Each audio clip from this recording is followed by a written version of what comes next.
Hello friends, welcome to Tamil Village Cooking. இன்னைக்கு நம்ம சேனல்ல இட்லி மாவு அரைக்காமயே ஒரு சூப்பரான இட்லி எப்படி செய்யறதுங்க நான் செஞ்சு காட்ட போறேன். வாங்க வீடியோக்குள்ள போலாம். இன்ஸ்டன்ட் ரவா இட்லி செய்யறதுக்கு ஃபர்ஸ்ட் கடாய் அடுப்புல வச்சு சூடானோனே இதுல 100 கிராம் அளவுக்கு வெள்ளை ரவை ஆட் பண்ணிக்கிறேங்க. ஆட் பண்ணிட்டு நம்ம நல்லா வறுத்துக்கலாம்.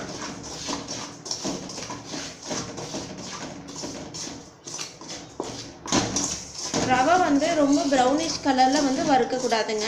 அந்த லைட்டாக சூடாகிற அளவுக்கு கொஞ்சம் வறுத்துக்கிட்டாலே போதும்.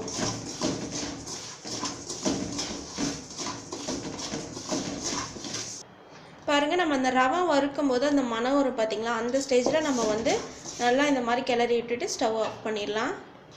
பாருங்கள், இப்போ வந்து ஒரு கப்பில் நான் வறுத்த ரவை சேர்த்துருக்கேன். கொஞ்சம் சூடு ஆறுனதுக்கு அப்புறமா சேர்த்துருக்கேன். லைட்டாக கை தொடுற அளவுக்கு சூட்டில் இருக்கும்போது நம்ம இந்த கப்பில் போட்டுக்கலாங்க. ரொம்பவும் சூடு ஆறிடக்கூடாது, கை வைக்கிற அளவுக்கு இருந்தால் போதும். இப்போ இதை நல்லா கலந்துக்கலாம். இப்போ வந்து இதில் ஒரு கப் தயிர் ஆட் பண்ணிக்கிறேன். அதாவது 100 கிராம் நான் வெள்ளை ரவை எடுத்திருந்தேங்க, அதே அளவுக்கு 100 ml அளவுக்கு தயிர் ஆட் பண்ணிக்கிறேன். மெஷர்மெண்ட் வந்து பார்த்திங்கன்னா ஒரே கப்லேயே வச்சுக்கோங்க, அப்போனா கரெக்டாக இருக்கும்.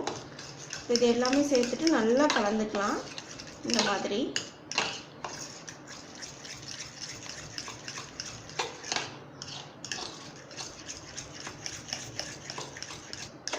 தயிர் வந்து பார்த்திங்கன்னா ரொம்ப புளிச்சிருக்கக்கூடாது, அதே மாதிரி தண்ணியாகவும் இருக்கக்கூடாதுங்க. கெட்டி தயிர் தான் இதுக்கு ஆட் பண்ணிக்கணும். இப்போ தேவையான அளவு உப்பு ஆட் பண்ணிக்கிறேங்க. உப்பு ஆட் பண்ணிவிட்டு நல்லா கலந்துக்கலாம். இப்போ வந்து இந்த மிக்சிங் பார்த்திங்கன்னா ஒரு 20 நிமிஷம் வரைக்கும் நல்லா ஊறணும். பாருங்கள், ரவா இட்லிக்கு மிக்சிங் ரெடி பண்ணி வச்சு 20 மினிட்ஸ் ஆகிடுச்சுங்க. இப்போ இது இருக்கட்டும். தாளிப்பு ஒன்று ரெடி பண்ணிக்கலாங்க. அதுக்கு கடாய் வச்சு ஆயில் ஆட் பண்ணிக்கிறேன். இதில் 1 டீஸ்பூன் கடலைப்பருப்பு, 1 டீஸ்பூன் உளுந்தம்பருப்பு, முந்திரி வந்து இந்த மாதிரி உடச்சி சேர்த்துக்கிறேங்க. சீரகம் ஒரு 1/4 டீஸ்பூன்.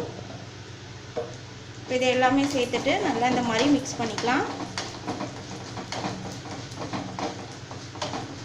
ரொம்ப ஹை ஃப்ளேமில் வச்சிங்கன்னா சீக்கிரமாக கருகிடும். மீடியம் ஃப்ளேமில் வச்சுட்டு நல்லா இந்த மாதிரி வறுத்துக்கலாங்க.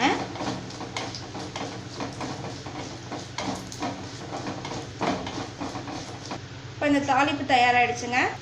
இப்போ இதை வந்து நம்ம இந்த ஊற வச்சுருக்கக்கூடிய மிக்சிங் கூட ஆட் பண்ணிக்கிறேன்.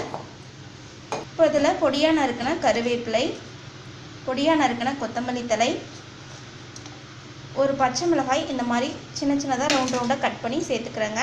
நீங்கள் குழந்தைங்களுக்கு கொடுக்குற மாதிரி இருந்துச்சுன்னா இந்த பச்சை மிளகாய் ஸ்கிப் பண்ணிக்கலாம். கொஞ்சமாக சோடா உப்பு ஆட் பண்ணிக்கிறேன். இப்போ இது எல்லாமே சேர்த்துட்டு நல்லா மிக்ஸ் பண்ணிக்கலாங்க. நல்லா அந்த ஊற வச்சாதான் நமக்கு வந்து ரவா இட்லி வந்து டேஸ்ட்டாகவும் இருக்கும், கரெக்டான பதத்துலேயும் இருக்கும், கொஞ்சம் புஷ்ஷுன்னு கரெக்டாக வருங்க. அதனால தான் அப்படி ஊற வைக்கிறது.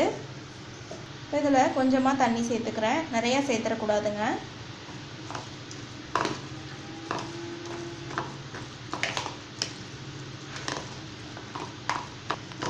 பாருங்கள், இந்த மாதிரி பதத்தில் இந்த அளவுக்கு இருந்தால் போதும், ரொம்ப தண்ணி சேர்த்துறாதீங்க.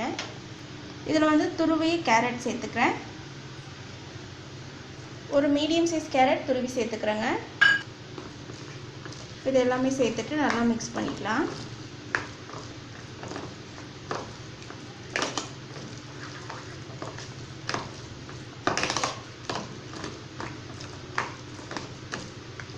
இப்போ வந்து பாருங்கள், கொஞ்சம் கெட்டி ஆகிடுச்சு. லைட்டாக தண்ணி சேர்த்துக்கிறேன், ரொம்ப சேர்த்துறாதீங்க.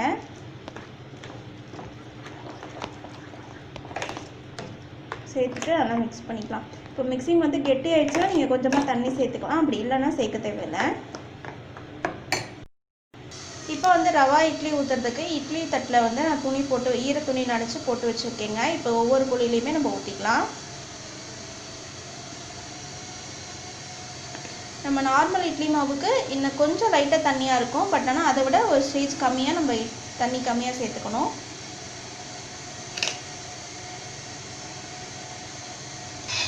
பாருங்கள், இப்போ வந்து இட்லி பாத்திரத்தில் தண்ணி ஊற்றி தண்ணி நல்லா ஹீட் ஆனதுக்கப்புறமா இப்போ நான் ரவா இட்லிக்கு கலந்து வச்ச மாவை தட்டில் ஊற்றி வச்சுருக்கேங்க.